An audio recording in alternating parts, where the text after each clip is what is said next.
வானிலையில் வந்து நான் ஒரு 2 கப் அளவு தண்ணி வந்து காய வச்சு எடுத்துக்கிட்டேன். இப்போ கடாயில் ஒரு 2 டீஸ்பூனு கீ ஆட் பண்ணிப்போம். இது நல்லா உருகுனோடனே நம்ம அந்த ட்ரை நட்ஸ் எல்லாம் வந்து இதில் ஆட் பண்ண போகிறோம். இது நல்லா வறுத்து எடுத்து வச்சுக்கணும்.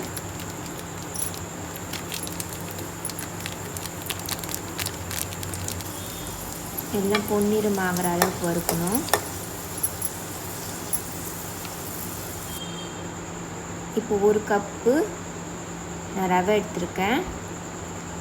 நம்ம வறுத்தோம்ல அதே நெய்யில் நம்ம இதை ஆட் பண்ணி இதையும் நான் வறுக்க போகிறேன். இப்போது பாருங்க, இப்போ வந்து 1 கப் அளவுக்கு நான் ஆட் பண்ணிக்கிட்டேன். நல்லா வறுத்துக்கணும்.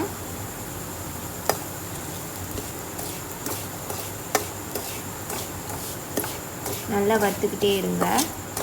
அது வந்து கலர் சேஞ்ச் ஆகும். அதுலேயே உங்கள் ஸ்மெல்லே தெரியும் அது வெந்துருச்சுன்னு. நல்லா பொடி பொடியாக இருக்கணும்.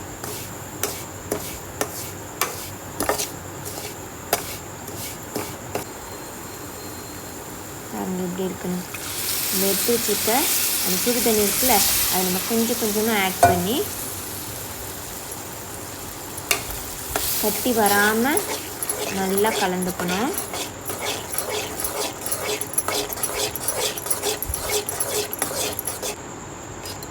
நான் எல்லா தண்ணியும் ஆட் பண்ணிட்டேன். இது பாருங்கள் எப்படி நல்லா வேகுது.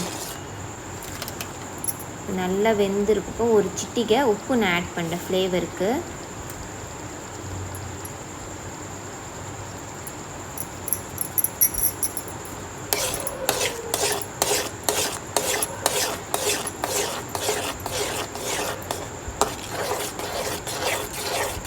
நல்லா கலந்துக்கணும். இப்போது 1 கப் அளவுக்கு சுகர் நான் ஆட் பண்ணிக்கிறேன்.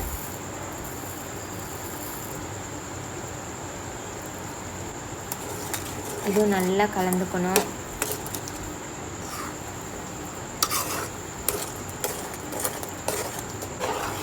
நல்லா கலந்தோடனே இந்த மாதிரி ஒரு பதம், இந்த பதத்தில் உங்கள்கிட்ட குங்குமப்பூ இருந்ததுன்னா அது சுடுதண்ணியில் போட்டு நீங்கள் எடுத்து வச்சுக்கோங்க. நான் வந்து கலர் ஆட் பண்ணுறேன், லைட்டாக ஆட் பண்ணுறேன்.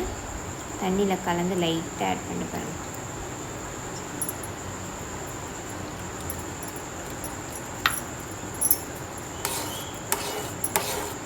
நல்லா ஆட் பண்ணிக்கணும்.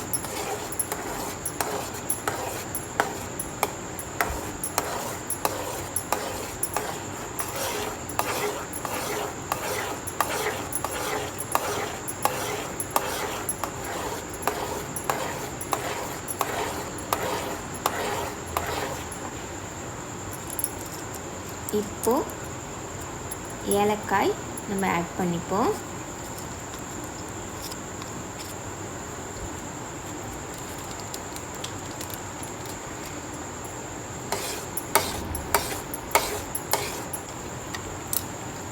இப்போது 1 டீஸ்பூன் நான் கீ ஆட் பண்ணியிருக்கேன். இது நல்லா கலந்துப்போம். அந்த பதத்தில் எடுத்துன்னு பாருங்கள் இது வெந்திருக்கு பாருங்கள் அந்த ரவை. இப்போ வறுத்து வச்சுருக்க அந்த ட்ரை நட்ஸ் நம்ம ஆட் பண்ணிப்போம்.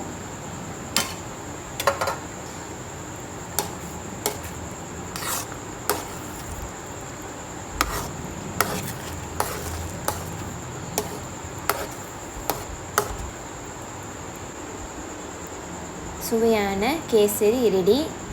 மறுபடியும் இன்னொரு வீடியோவில் உங்ககிட்ட சந்திக்கிறேன். டட்டா பப்பாய்.